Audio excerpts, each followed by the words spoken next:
London Bridge. Change here for Jubilee Line and National Rail services. Hi everyone, Chalcott and Metalhead. Hope you're going well.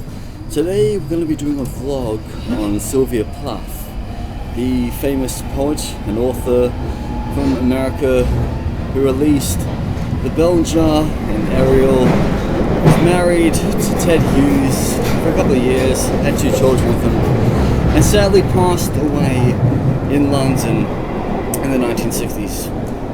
Now, I first heard Sylvia Plath a couple of years ago when a friend of mine said he was reading Ted Hughes' books. And then I found this guy on YouTube called Hollywood Graveyard who went to her grave a couple of years ago in Yorkshire. So today we're going to be looking around the houses that Sylvia Plath lived and died in. The next station is and in a couple of weeks we will be visiting Sylvia Plath's grave. So let's continue. I've just arrived in Chalk Farm, tube station back behind me, and I'm looking for the first house that Sylvia Plath and Ted Hughes lived in. You see, it was at this house Ted Hughes actually assaulted Sylvia only like 2 days before her miscarriage. And so Sylvia Plath lived in this part of London, and then after, really a bad relationship with Ted, she separated from him in 1962 and moved to another house nearby. Walking across the bridge to get to Primrose Hill. So to give you all a bit of an introduction about Sylvia Plath, let's read her Wikipedia biography. Right. Born on October the 27th in 1932 in Boston, Massachusetts. Died February the 11th, 1963, aged 30 in London, England. Her resting place is at Hepton Stall Church in England, in Yorkshire. Pen name was Victoria Lucas. Occupation, poet, novelist, short story writer. Wrote her work in English, alma mater Smith College, Newham College in Cambridge. Period of 1960 to 1963. Genre of poet, fiction, short story. Literacy movement, confessional poetry. Notable works, The Bell Jar and Ariel. Notable awards, Fulbright Scholarship, Glasscock Prize in 1955, and Two Lovers and Beacon by the Red Sea. Pulitzer Prize for Poetry in 1982, The Collect Poems, which was awarded 19 years after she died. Spouse Ted Hughes, married in 1956, but they never divorced. Children, Frida Hughes, still alive, and Nicholas Hughes, who tragically took his own life in Alaska in 2009. Relatives, Otto Plath, German sounding, who he died of diabetes when Sylvia was quite young, and then her mother, Aurelia Schober, actually outlived her own daughter. So Sylvia Plath was born in Boston, Massachusetts, studied at Smith College in Massachusetts and at Newham College in Cambridge, England. She married fellow poet Ted Hughes in 1956, and they lived together in the United States and in England. Their relationship was tumultuous. Plath described in her letters the abuse she suffered at their hands. They had 2 children before separating in 1962. Plath was clinically depressed for most of her adult life and was treated multiple times with ECT therapy, electrical therapy. She killed herself in 1963. So where I'm walking to is called Chalcot Square, and in 1961 the couple actually rented this flat to Asia Weevil, Nee Gutman, and David Weevil. And the coincidental thing is that Asia Weevil ended up marrying Hughes a couple of years after Sylvia Plath had died.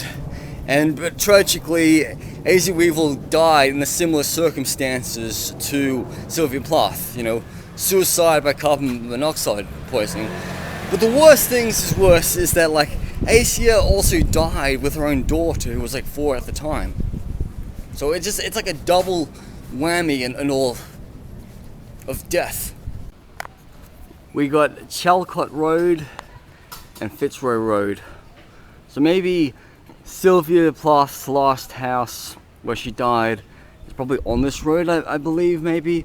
I'll have to check my phone in a couple minutes time.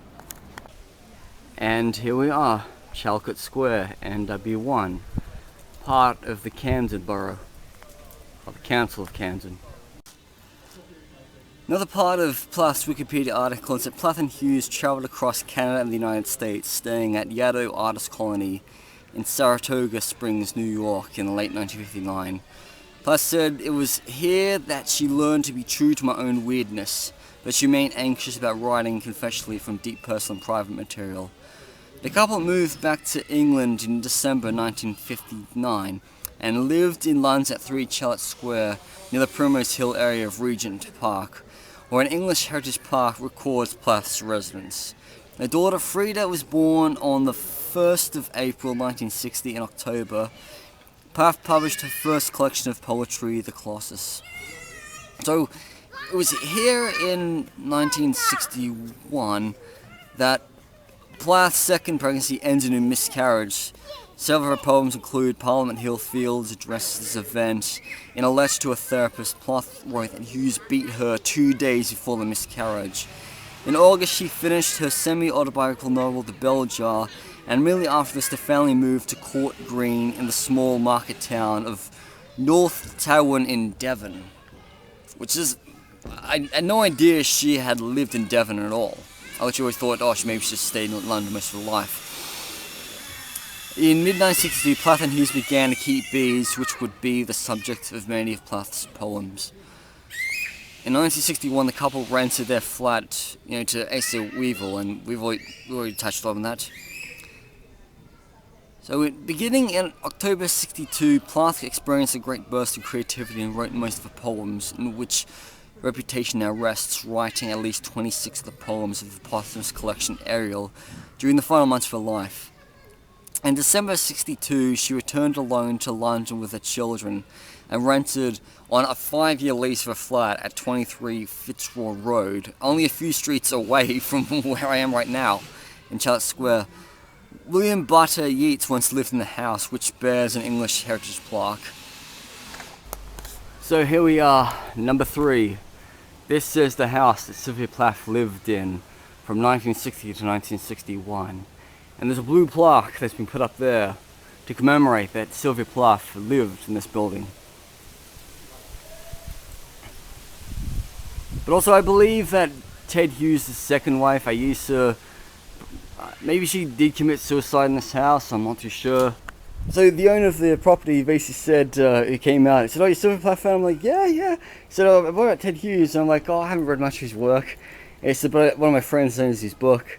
So he allowed me to come into the garden. So, wow, this is I just can't believe it. It's such a lovely surprise and all. So, anyway, that's the front door of the flat I lived in.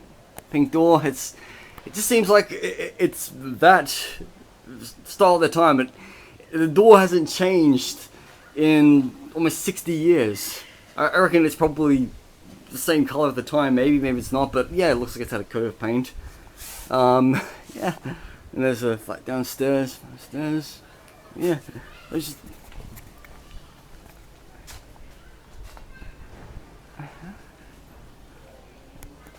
Wow. So, if you're coming to Chalk Farm to find the house that Sylvia Plath lived in, it's number 3. And the owner of the property is a really lovely man. He'll allow you to walk into the garden a bit. And I didn't ask if I could come inside. I thought I don't want to violate your privacy or annoy you. But I guess he is used to fans of Sylvia Plath and Ted Hughes coming by every now and then. So now we must go find the house where Sylvia Plath died.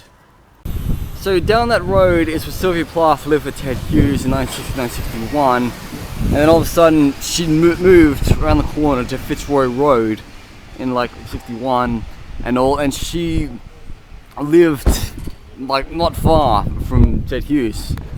So I kind of believe maybe she just wanted to be closer to her children. But it was in 1963 that actually Sylvia Plath died tragically, taking her own life into her own hands. And her children were in the same flat at the time, but what she did was she sealed all the cracks, with towels and tape, and so none of the carbon monoxide poison. See, when the coroner had found the body, people were like, oh, maybe she didn't really mean to take her own life, but then they looked at the head, which was deliberately into the oven, and then they said, oh, yes, it definitely was a verdict of suicide. So that house over here is 25, and this has to be 23. So William Butler Yeats, from 1965 to 1939, he lived at this house. So this is the exact property where Sylvia Plath passed away in February 1963. And even though Sylvia Plath only put out like a few books in her like a short life, she was very creative in like the last 12 months of her lifetime with it's just in some ways how someone who has mental illnesses has a burst of energy which makes them get so creative over a period of time, and then tragically they all just give up at the end. And I feel for Sylvia Plath's son, because he died tragically in similar circumstances in Alaska, like hanging himself. And it just seems that the Plath family has been like plagued by death and sadness.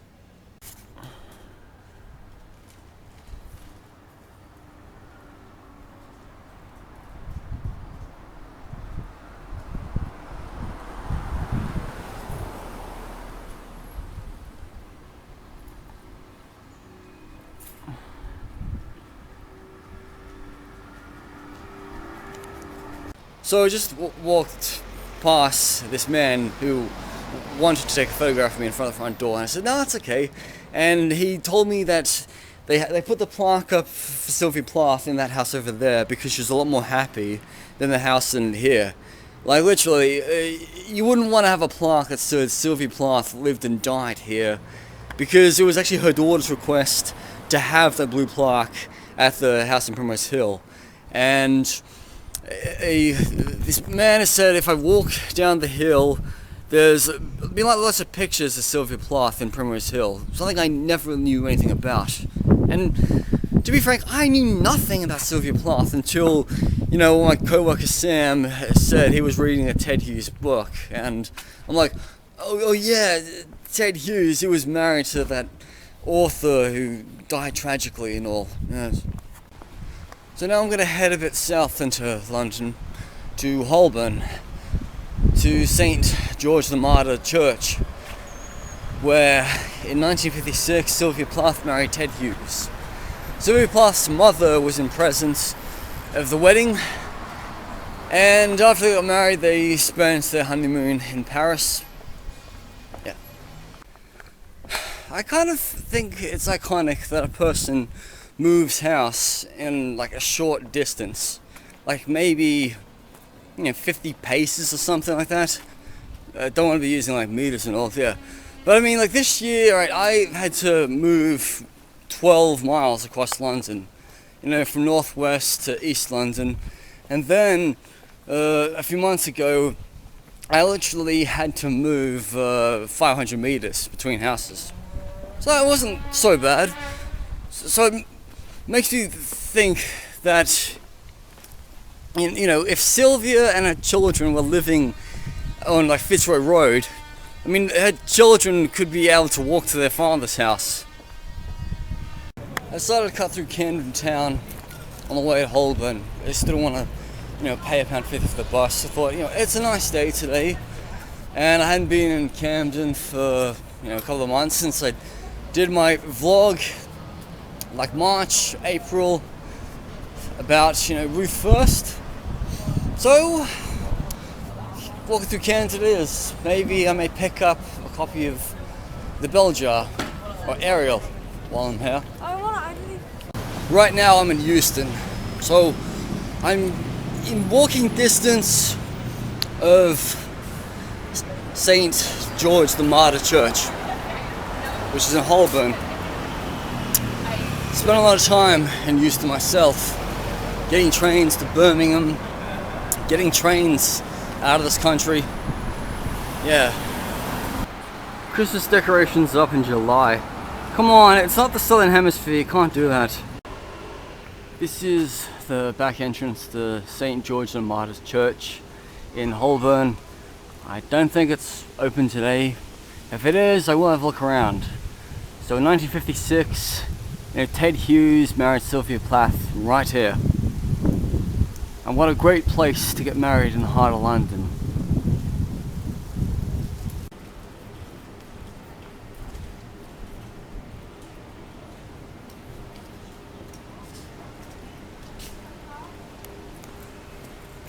Yeah, unfortunately it's all bolted up today as usual. It's not a Sunday. Some churches don't like to be open on weekdays. So this concludes my vlog to the life of Sylvia Plath in London. Join me in a couple of weeks' time and I'll be visiting her grave in West England.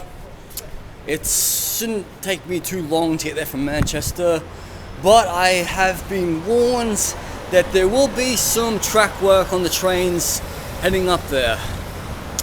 So it might be good for me to spend a couple of days in Manchester.